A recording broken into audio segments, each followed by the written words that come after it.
જમ્મુ કાશ્મીરના પહેલગામમાં થયેલા આતંકવાદી હુમલાના વિરોધમાં લીંબડીનગરમાં ભારે રોષ જોવા મળી રહ્યો છે।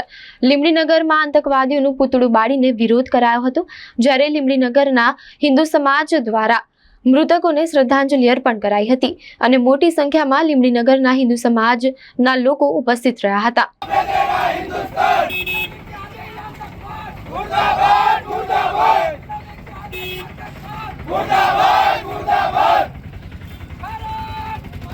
एप्रिल रोज પહેલગામની અંદર जिहादी आतंकवादियों द्वारा જે હિન્દુસ્તાનના અલગ અલગ ભાગોમાંથી લોકો રજાઓ માણવા ગયા હતા, તો નિર્દોષ લોકો હિન્દુ તરીકે મૂકી એમને વારા પડતી હિન્દુઓના કારણે એમને ગોળી મારી એમની હત્યા કરવામાં આવી હતી। એના લીધે આખા દેશભરની અંદર બહુ દુઃખની લાગણી ફેલાઈ ગઈ હતી અને લોકોમાં રોષ જોવા મળ્યો હતો।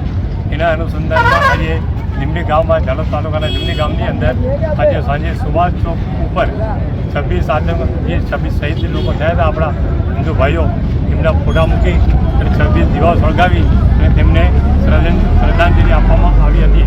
અને એ દરેક જે લોકો ભેગા થયા તેમને દરેક લોકોને હિન્દુ સમાજ તરીકે બધા એક થઈ અને આપણે એકતા બતાવવાની જરૂર છે એ વિશે વાત થઈ હતી। અને દરેક હિન્દુઓએ એ કહેવામાં આવ્યું હતું કે બટોગે તો કટોગે, એક રહોગે તો સેફ રહોગે। અને માનનીય વડાપ્રધાન નરેન્દ્રભાઈ મોદીએ પણ કહ્યું છે કે જે લોકોએ આ હત્યા કરી છે એ લોકો હિન્દુસ્તાનની દુનિયાના કોઈ પણ ખૂણામાં હશે ને વીણી લાવીને અમે એને ખતમ કરીશું અને એને સપોર્ટ આપવાવાળા જે કંઈ પણ લોકો હશે એને પણ એવી સજા આપીશું કે દુનિયાની અંદર લોકોએ વિચારતા થઈ જશે। આના અનુસંધાનમાં આજે અહીંયા કાર્યક્રમ રાખવામાં હતો, શ્રદ્ધાંજલિ આપી હતી અને પાકિસ્તાનનું પૂતળું બનાવીને એનું દહન પણ કરવામાં આવ્યું છે। ભારત માતા કી જય।